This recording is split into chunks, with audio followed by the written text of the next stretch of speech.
Anda masih menyaksikan Breaking News bersama saya Muhammad Syareza. Selanjutnya saudara kita juga sudah bergabung dengan Bupati Tapanuli Selatan Gus Irawan Pasaribu. Terima kasih Pak Bupati telah bergabung bersama Kompas TV atas waktunya terkait dengan penanganan banjir di Tapanuli Selatan.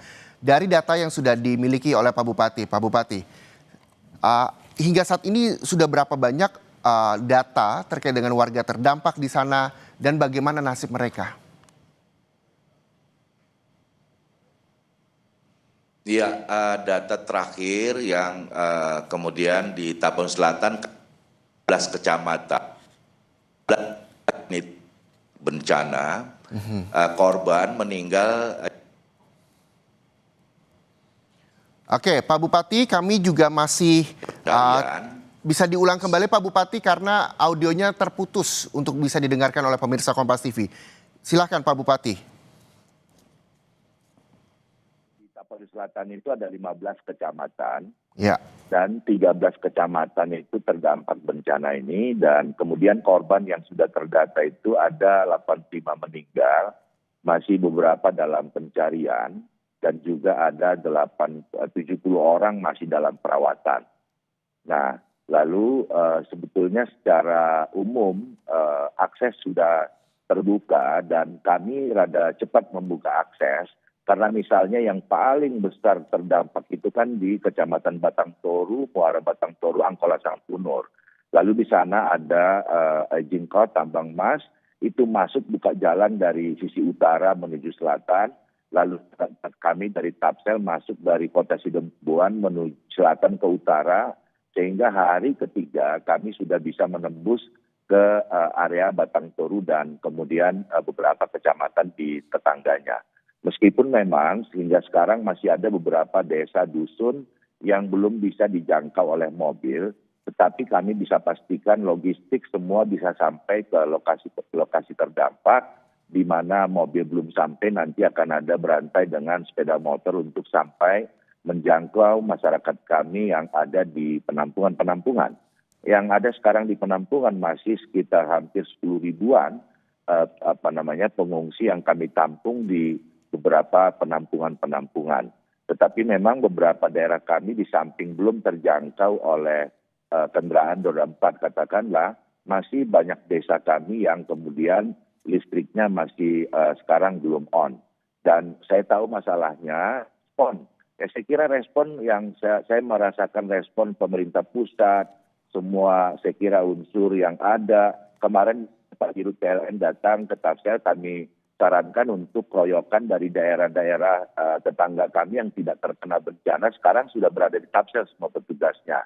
Bahwa kemudian masih ada beberapa desa ya katakanlah yang belum teraliri listrik, itu memang adalah karena jalan belum terbuka, yang sekarang menjadi konsentrasi untuk segera membuka jalan sehingga teman-teman PLN bisa masuk untuk menyambung transmisi. Karena di Tapanuli Selatan sesungguhnya listrik ini hanya persoalan di jaringan saja. Tidak ada persoalan di gardu, tetapi memang karena longsoran begitu banyak, putusnya ada di jaringan.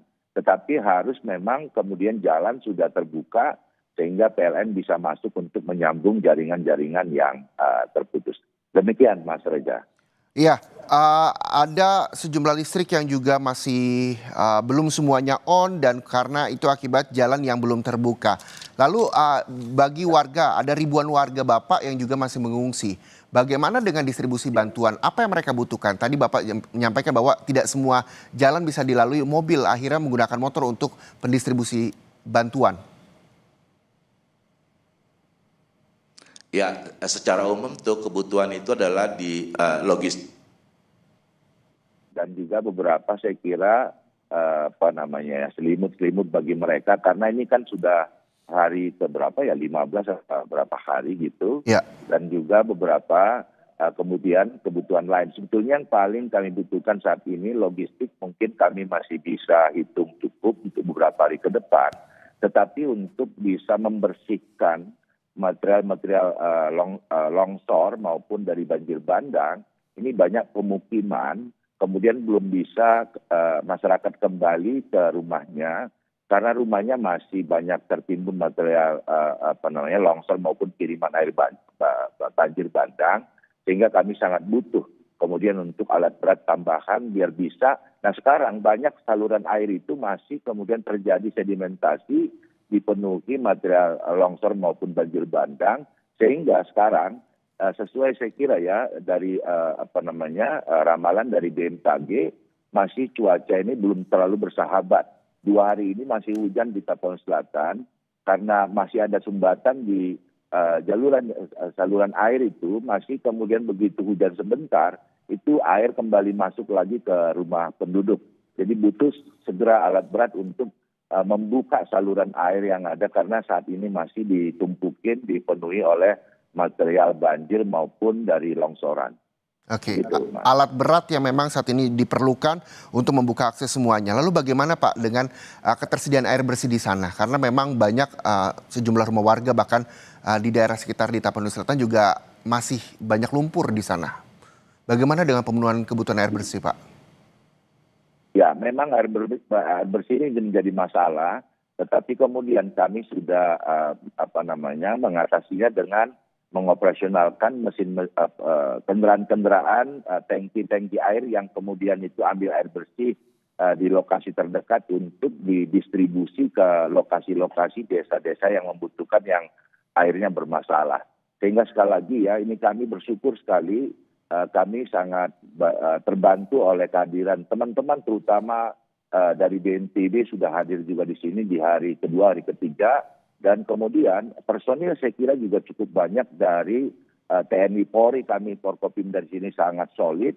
Dan kemudian tambahan personil juga bahkan dari Kodam 1, dari Brimob, dan saat Brimob sudah kayak berkantor di Garoga, di lokasi yang terdampak sangat besar.